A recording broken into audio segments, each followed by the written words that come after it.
Hello दोस्तों, मैं राहुल कुमार आप सभी को अपने चैनल में एस पी स्टार में आप सभी को स्वागत करता हूं।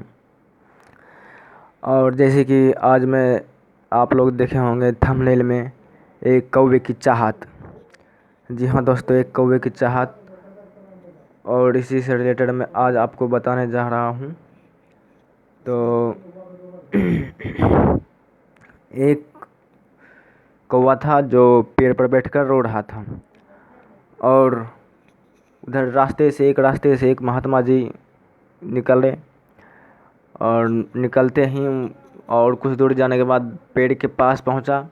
पेड़ के पास पहुंचने के बाद देखा कि महाराज जी जो थे, उसके माथे पर एक पानी का बूंद टपका। तो महात्मा जी ऊपर होकर देखते हैं तो मतलब कौवा रो रहा था।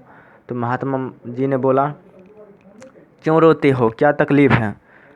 तो कौवे ने बोला, ये भी कोई ज़िंदगी है, साला काला हूँ और सभी लोग हमें उड़ा भगा देते हैं और सिर्फ श्राद्ध में काम आता हूँ और कमाई करता हूँ और सभी लोग हमें उड़ा देते हैं, जूठन खिलाते हैं। तो महाराज जी ने बोला, तुम क्या बनना पसंद करोगे? तो कौवे ने बोला कि मैं हंस बनना पसंद करूँगा, क्या सफ़ेद है उसकी ज़िंदगी। तो बोला कि एक बार तुम हंस से मिल आओ। तो कौवे ने उड़कर गया और हंस से मिलने के लिए। तो बोला कि हंस भाई क्या तुम्हारी मस्त ज़िंदगी है। उन्होंने बोला कि पानी। तो उन्होंने लोग बोला, कौन बोला? ये भी कोई ज़िंदगी है, पानी में पैडल मारते हो, क्या तुम्हारी मस्त ज़िंदगी है? तो उन्होंने बोला, कौन बोला तुमको? इसमें लोग आते हैं हमें देखने के लिए, तस्वीर खींचते हैं, पता नहीं चलता पानी को खींच रहे हैं या हमें। उजला भी ये भी कोई रंग है। तो फिर उन्होंने बोला कि तुम भी तकलीफ़ में? बोला, हाँ हम भी तकलीफ़ में हैं। तो फिर बोला कि तो कौन सा ठीक है? तो उन्होंने बोला कि सबसे अच्छा है पैरोट।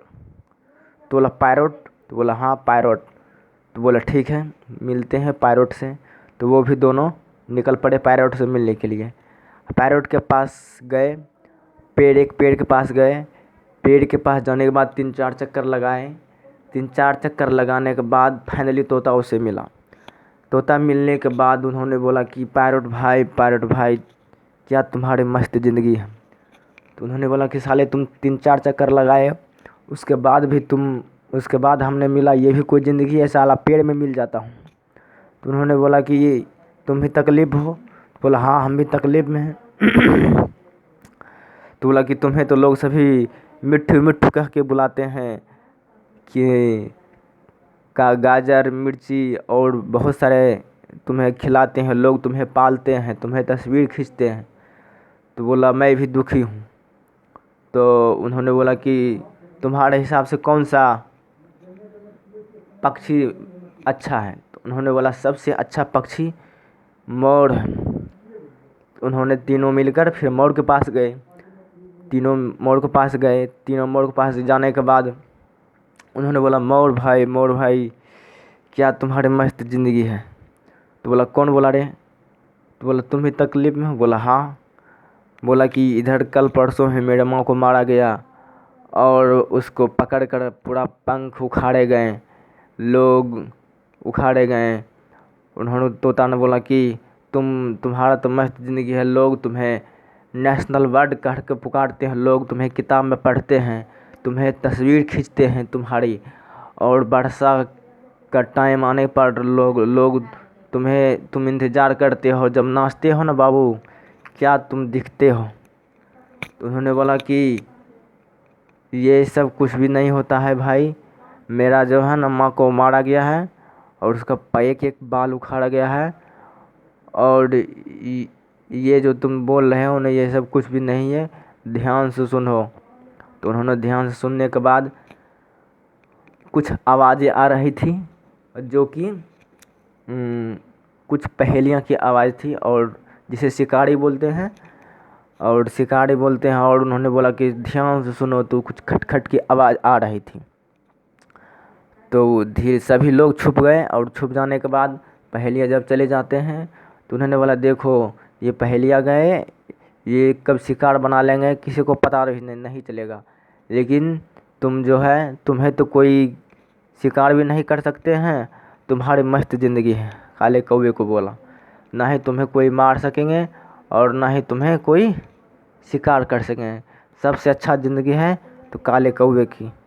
इस तरह से फिर वापस सभी चले गए। काला कौवा महाराज जी के पास आया और बोला महाराज जैसा मैं हूँ वैसा है, ठीक हूँ। तो फिर महाराज वहाँ पर चले गए और फिर कौवा अपने आकाश में विचरण करने लगे। इस तरह से ये कहानी समाप्त होता है। आपको कहानी कैसा लगा कमेंट सेक्शन में ज़रूर बताइएगा। इस तरह से और हम और अच्छी से अच्छी और इंटरेस्टिंग कहानी लाने का प्रयास करते रहेंगे और सभी लोग हमें सपोर्ट करें और फिर मिलेंगे अगले वीडियो में। तब तक के लिए गुड बाय।